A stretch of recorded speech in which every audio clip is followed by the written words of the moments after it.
విలువైనటువంటి చూడు ఈ పరిశుద్ధమైనటువంటి గ్రంథము నీ చేతి వరకు ఎలా వచ్చింది అర్థం కాక సోమరుల వల్ల ఈరోజు నిద్రపోతా ఉన్నారండి. సోమరు కొంతమంది అయితే చెప్పాలి, ఈరోజు నాకు చదువు రాదు కదా, నేను చదవలేను కానీ ఏం చేస్తా తెలుసా, ఈరోజు ఏదో పేరుకి సంకరం పెట్టుకొని చేతులు పెట్టుకొని వెళ్ళడం. నేను చెప్తా ఈ ఉదయ కాలం ముందు ప్రియులారా, సెల్ ఫోన్ లో కూడా చాలా చక్కగా ఈరోజు బైబుల్ నిర్మించారు. ఎట్లా తెలుసా, ఆది కాండము నుంచి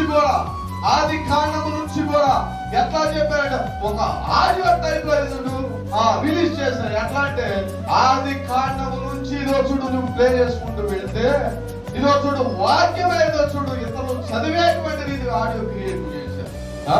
నువ్వు నేర్చుకోవాలంటే దేవుడు ఇదో చూడు మనుషులు ఇదో చాలా చక్కటి జ్ఞానాన్ని ఏం చేశాడు తెలుసా, నీవు ఆత్మీయంలో బలపడాలని నా ప్రభుత్వం కోరుకుంటా ఉన్నాను. అదిగా పద్దాక యూట్యూబ్ లో వ్యర్థమైన చూడ, ఫేస్బుక్ లో ఓపెన్ చేయాలా, చదువు లేదు, ఆలోచన చూస్తే భయంకరమైన పాపము చేపలు.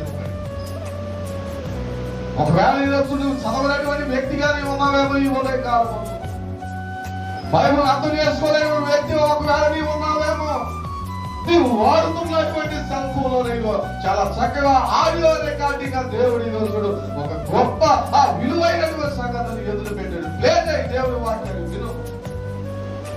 ఆ చదువు రాదని ఏం చేస్తామంటే దేవుడి మందిరాన్ని తీసుకొస్తాం,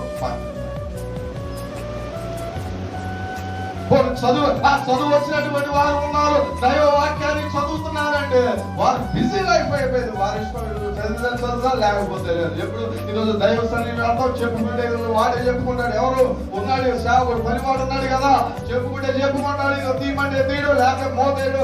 ఇంతవరకే ఆలోచన చేసేవారు తోడుపోతున్నారు.